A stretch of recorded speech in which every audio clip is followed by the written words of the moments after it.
Ready हो जाएं वो सारे जो आलू गोश्त शोरबा अच्छा बनाना सीखना चाहते हैं। ख़ास तौर पे वो मर्द हज़रात जो पाकिस्तान से दूर रहते हैं, शहरों में रहते हैं और ख़ुद खाना बनाते हैं, बाज़ार से नहीं खाते। और वो प्यारी प्यारी बेटियां और लड़कियां जिनकी या तो नई नई शादियां हुई हैं या अम्मी ने उन्हें किचन में डाला है और अच्छा खाना उनसे नहीं बनता, तो ये रेसिपी सब के लिए, ये वीडियो सब के लिए जो इसे देखेंगे वो हमेशा हमारे गुन गाएंगे। तो शुरू करते हैं जनाब। अस्सलाम वालेकुम, कैसी हैं आप? उम्मीद है सब अच्छे होंगे। आलू गोश्त की शोरबा वाली रेसिपी आपके साथ शेयर करने जा रही हूँ और ये बड़ी मज़े की रेसिपी है। इसी तरीके से बनाएंगे तो बहुत ही बेहतरीन बनेंगी इंशाल्लाह। इसमें आपने करना क्या है जनाब, प्याज काटने हैं, टमाटर लेने हैं, हरी मिर्चें लेनी है और उन सबको काट के ना आपने रख लेना है। अच्छा, शुरू से ही ना मैंने खाना बड़ी मिकदार में बनाया है, तो मुझे खाना बनाना में डर नहीं लगता। थोड़ी बहुत गलती हो जाती है, एक दफ़ा दो दफ़ा में, फिर ठीक हो जाता है। इसलिए खाना बनाते हुए डरना नहीं चाहिए, सबसे पहली बात होती है। अच्छा, पंजाबी जो खाने हैं ना, इनमें बहुत ज़्यादा प्याज और लहसुन डाला जाता है, लेकिन इस तरीके में आपको ज़्यादा प्याज या लहसुन की ज़रूरत है। ब्लेंडर में डाल के इन सब को अच्छी तरह ब्लेंड कर लें।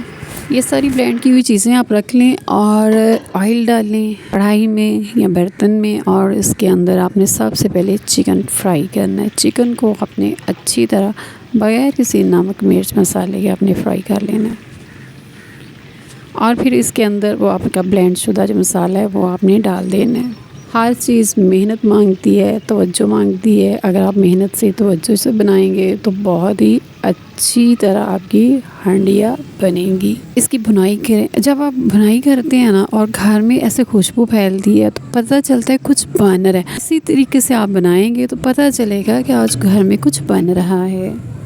2-4 मिनट भुनाई करने के बाद आप भी आ जाएगी इसमें नमक मिर्च डालने की बारी। नमक और मिर्च डालिए जितना आप डालते हैं, मैंने बहुत कम डाला है। और इसके बाद इसको 2-4 मिनट आपने इसकी और भुनाई करनी है।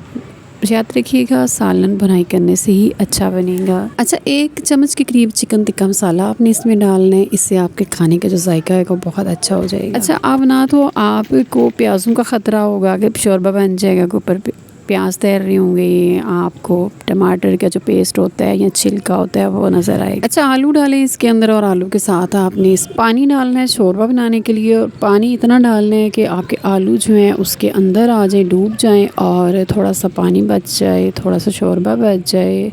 शोरबे के लिए वो थिक होना चाहिए, पतला शोरबा हमने नहीं रखना। सालन बेहतरीन बनेगा, शोरबा बेहतरीन बनेगा, आलू बड़े मज़े के बनेंगे, लेकिन शर्त ये है कि आप इसको वैसे ही बनाइएगा जैसे आपको इस वीडियो में दिखाया गया है। आपने ढेर सारा। अल्लाह हाफिज़।